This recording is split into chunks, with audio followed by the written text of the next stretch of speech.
నమస్తే, welcome to our channel. నేను సౌజన్య. RTV ఇచ్చినటువంటి సర్వేలో అంటే రవిప్రకాష్ గారు ఇచ్చినటువంటి సర్వే ఏదైతే ఉందో ఆర్టీవీకి సంబంధించి, అందులో వైసీపీ మహిళలు మంత్రులు ఇద్దరు కూడా ఓడిపోతారు అని చెప్పేసి ఆయన షాకింగ్ రిజల్ట్స్ ఇవ్వడం జరిగింది సర్వేకి సంబంధించి. మరి అంశానికి సంబంధించి మనతో మాట్లాడడానికి, వారి విశ్లేషణని మనతో పంచుకోవడానికి ఈరోజు మనతో పాటు ఉన్నారు టీడీపీ సీనియర్ నాయకులు ఉప్పల్పాటి శ్రీనివాస్ చౌదరి గారు ఉన్నారు. వారితో మాట్లాడదాం. నమస్తే చౌదరి గారు. సో రవిప్రకాష్ గారు ఆర్టీవీలో ఒక సర్వే ఇచ్చారు ఏపీ ఎన్నికలకు సంబంధించి. అందులో వైసీపీ మంత్రులు ఇద్దరు ఓడిపోతారు ఖచ్చితంగా అని చెప్తే ఆయన ఒక షాకింగ్ రిజల్ట్ని ఇవ్వడం జరిగింది. సో వాళ్ళిద్దరు ఎవరైనా మనందరికీ తెలిసిందే, రోజా అలాగే విడుదల రజని. సో ఏ కారణాలు వీళ్ళిద్దరు ఓడిపోవడానికి కారణం అని మీరు భావిస్తున్నారు?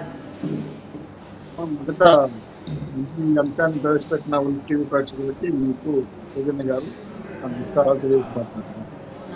రాష్ట్రంలో ఒక రకంగా ఒకరు వైరల్ శాస్త్రి, ఇంకొకరు మేకప్ స్టార్.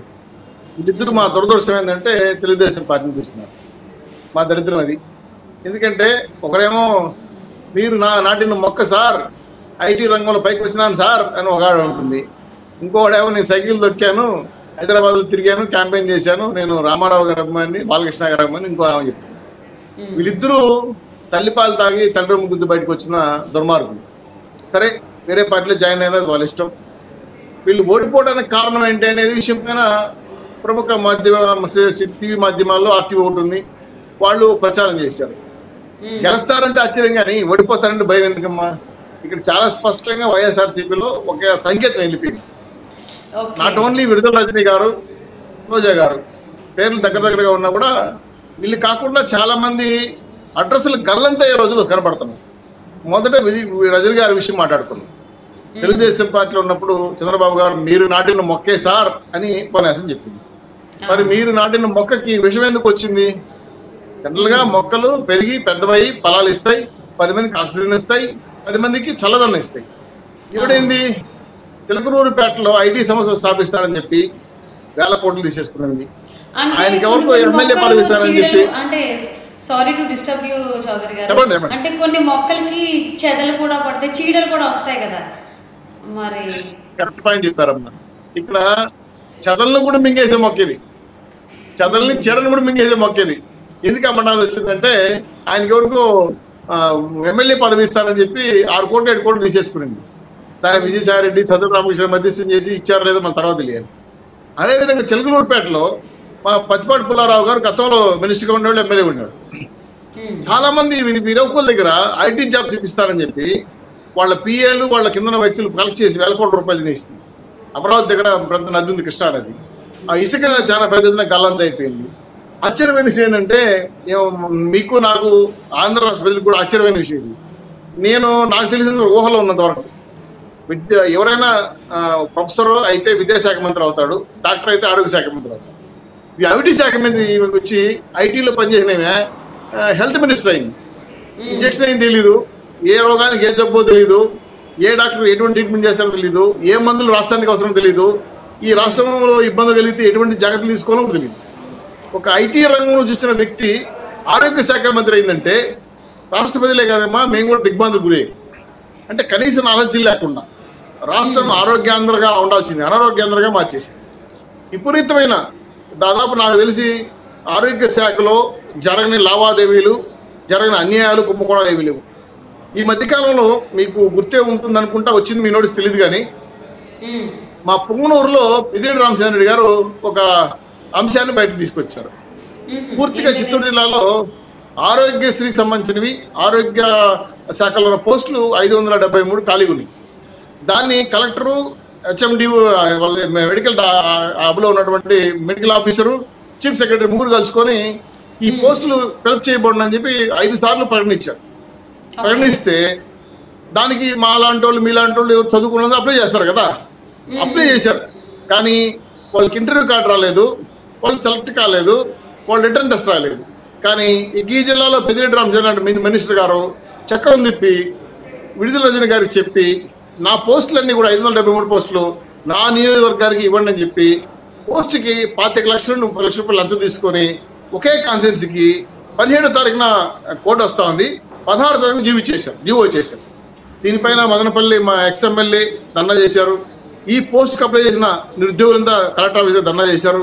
ఎవరి మాట లెక్క చేయకుండా ఒకే కాన్స్టిట్యూన్సీకి జిల్లా పోస్టులు ఆరోగ్య శాఖలో ఖాళీ పోస్టులు కేటాయిస్తే లంచాలు తీసుకొని 25 లక్షల నుంచి 30 లక్షల వరకు తీసుకొని ఇది కుంభకోణం చెప్పి నెత్తి నోరు కొట్టుకుంటే చీఫ్ సెక్రటరీ వెళ్ళిపోయాను నేను. విడుదల రజని గారి పేసీకి వెళ్ళి అర్జీ పెట్టా. అలాగే ఇంకొక ఆయన ఎవరో మెడికల్ అడ్మినిస్ట్రేషన్ ఆఫీసర్ ఒక ఆయన ఎంఈఓ అంటారు, మెడికల్ ఎడ్యుకేషన్ ఆఫీసర్, ఆయన దగ్గరికి వెళ్ళా.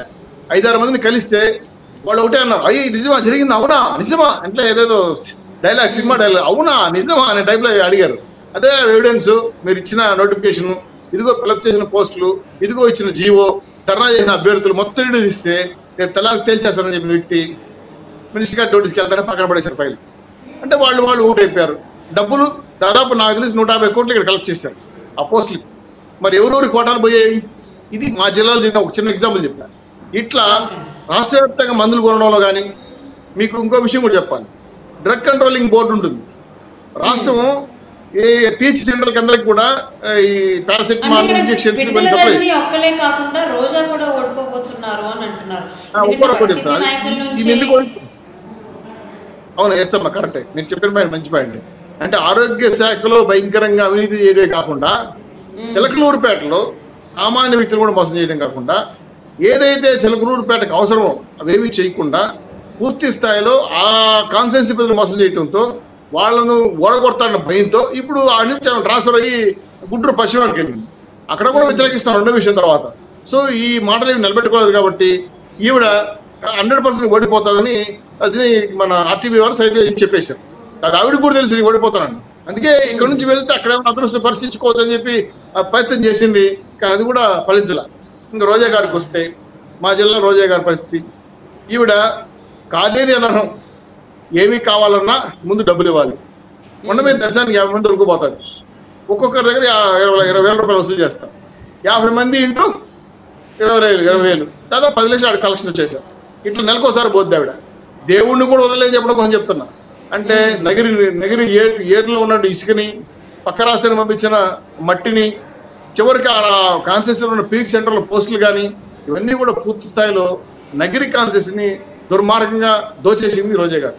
సో వీళ్ళిద్దరూ తెలుగుదేశం పార్టీని చెప్పుకుంటే మాకే సిగ్గా ఉంది. ఎందుకంటే ప్రజలకు సేవ చేయమని నేర్పిస్తావు రాజకీయాలు, దోచేయమని నేర్పిస్తాం కదా. ఆవిడేమో నువ్వు నాటిన మొక్క అని చెప్పి మొక్కలని బీకేసింది చిలకలూరుపేటలో.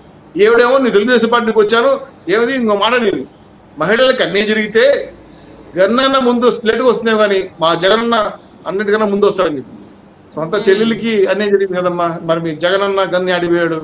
మా జిల్లాలో దిశ చట్టం లేదు, చాలా మంది అన్ని అత్యాచారాలకు గురయ్యారు. ఈ మహిళగా కనీసం నోరు కూడా తెరలా. నిన్న ఒక అమ్మాయి కిడ్నాప్ అయితే ఒక మహిళగా ఆవిడ మీద జరుగుతుంది, దారుణాలు కూడా పాటించలా. పలమనేరులో దుర్మార్గంగా వైఎస్ఆర్సీపీ నాయకులు ఒక వాలంటీర్ని అత్యాచారం చేసి ఏట్లో పడేసి వెళ్ళిపోతే ఆవిడ చివరికి భరించలేక ఆత్మహత్య చేసుకుంటే అక్కడున్న మంత్రి, ఇక్కడున్న ఈ మంత్రి, ఆ ఎమ్మెల్యే ముగ్గురు నోరు మూసేశారు. ఆవిడకి ఏదో 2 లక్షలు డబ్బులు ఇచ్చి హత్య నేర కింద కాకుండా దాన్ని సర్దుబాటు చేసేసారు. అంటే మహిళల పైన జరుగుతున్న అన్యాయాలపైన కూడా మాట్లాడలేని ఇద్దరు మంత్రులు ఉండినా ఒకటే ఊడినా ఒకటే. ఇది రాష్ట్ర ప్రజలు గమనించారు. ఎందుకంటే రాష్ట్రంలో మగవాళ్ళు ఎంతమంది ఉన్నారు, ఆడవాళ్ళు ఇంచుమించు అలాగే ఉన్నారు అమ్మా. 2 మంత్రులు బాధ్యతయుతమైన శాఖలో ఉండి రాష్ట్రానికి వాళ్ళ కాన్స్టిట్యున్సీకి న్యాయం చేయకపోగా దోచుకొని తిన్నారు, పంచుకొని తిన్నారు. అన్నదమ్ముల్ని, భర్తల్ని, వాళ్ళ చిన్న బంధువులు పక్కన పెట్టుకుని వసూలు రాజాలు అయిపోయారు. దాంతో ప్రజల రక్తాన్ని పీల్చి పిప్పి చేశారు. కాబట్టి ఇటువంటి వ్యక్తులు మాకు అక్కర్లేదని చెప్పి ఓడగొడుతున్నారు. ఈ నిజమే ఆర్టీవీ చెప్పింది. ప్రతి స్థాయికి వెళ్ళింది, కొన్ని శాంపుల్ తీసుకునింది, రిటర్న్ గా శాంపుల్ తీసుకునింది, ఫోన్ తీసుకునింది. అదేవిధంగా ఒక రచ్చబండకి వెళ్ళి డిస్కస్ చేసేటప్పుడు ఒక మాట అన్నారంట, నాకు కూడా ఆశ్చర్యం వేసింది. విడుదల రజని గారు ఆరోగ్య శాఖ మంత్రి అయితే మా జిల్లాకి పరిశ్రమలు వస్తాయనుకున్నాము, కనీసం హెల్త్ పోస్ట్ అన్న వస్తాయనుకున్నాము, అవి కూడా అమ్మేసుకునింది సార్. మేము డిగ్రీ చేతులు పడుకుని చిలకలూరుపేట బజార్లో అడక్క తింటున్నాం అని చెప్పి మాటలు ఇప్పటికీ మాట్లాడుతున్నారు. కాబట్టి విడుదల రజని గారు కావచ్చు, ఇక్కడ రోజా గారు కావచ్చు, పూర్తి స్థాయిలో అధికార దుర్వినియోగమే కాకుండా దోచుకోవడం అనేది హద్దు లేకుండా పోయింది. అందుకే రాష్ట్ర ప్రజలు చిదరించుకున్నారు, ఓడగొడుతున్నారు. ఈ రాష్ట్రానికి మీ సేవలు అవసరం లేదని ఇంటికి పంపించబోతున్నారు. అందుకే ఈరోజు ఆర్టీవీ ఛానల్ చాలా క్లియర్ గా సర్వే చేసి మీరిద్దరే కాదు వైసీపీలు చాలా మంది ఓడిపోతున్నారు, మీ ఓటమి కళ్ళంత అయిన విషయాన్ని ముందుగా హెచ్చరించినా చీమకుంటున్నట్టు కూడా లేదు. ఎందుకంటే వేల కోట్ల రూపాయలు అందుకున్నారు. చాలా సర్వేలు వచ్చాయి ఏపీలో ఎన్నికలకు సంబంధించి. సో ఎవరు ఓడిపోతారో ఎవరు ఓడిపోరు అనేది చెప్పలేదు. కానీ ఆర్టీవీలో వచ్చినటువంటి సర్వే మాత్రం ఖచ్చితంగా వైసీపీలో ఈ ఇద్దరు మంత్రులు కూడా ఓడిపోతారని చెప్పడం జరిగింది. సో ఇది కొంతమంది ఏమో ఓపెన్ సీక్రెట్ అంటారు, ఇది ఓపెన్ ట్రూత్ అంటారు.